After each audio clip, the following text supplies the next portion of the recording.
Hello friends, पावसाळा season चालू आहे आणि आज आमच्या रणवीरला समोसा खायचा आहे. तर यासाठी मी आज ही रेसिपी दाखवत आहे.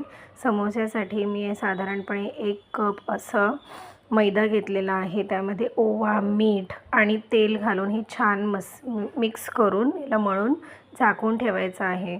या ठिकाणी बटाटे बॉईल करून घ्यायचे आणि स्मॅश करायचे.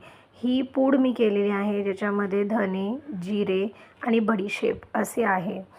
आणि त्यानंतर आपल्याला अद्रक आणि हिरव्या मिरचीचं वाटण लागणार आहे. तुम्ही पाहू शकता, मी इथे साधारण अंदाजानं असं 4-5 मिरच्या घेऊन ते वाटण इथे बघा आता तेलामध्ये परतून घेत आहे. सगळ्यात पहिली स्टेप आपली हीच आहे की अद्रक आणि हिरव्या मिरचीचा मसाला परतून घेणे. त्यामध्ये जो आपण धने, जिरे आणि बडीशेपची पूड केलेली आहे ती टाकायची आहे. ती परतल्यावर बटाटा घालायचा आहे आणि ही काळी मिरीची पूड आहे ती टाकलेली आहे.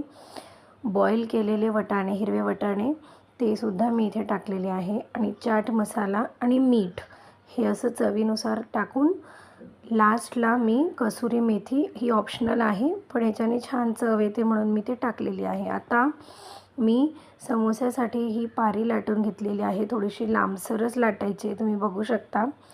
आणि याला मधून असे हाफ म्हणजे 2 अर्धे असे दिसले पाहिजे असे कट केलेलं आहे. आता समोसा बघा असा कोन बनवून त्यामध्ये मसाला फिल करून समोसा आपल्याला बांधून घ्यायचा आहे.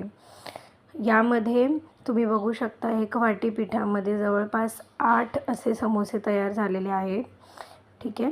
त्यानंतर इथे मी आता तेल तापत ठेवलेलं आहे. आता आपण याला छान तळून घेऊया. एका वेळेला जवळपास 4 समोसे तरी आपल्या कढईमध्ये गेले पाहिजे. तुम्ही पाहू शकता, मी आता ऑलमोस्ट समोसे तळलेले आहे.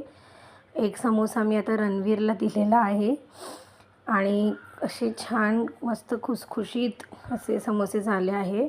हा बघा रणवीर आमचा खातोय.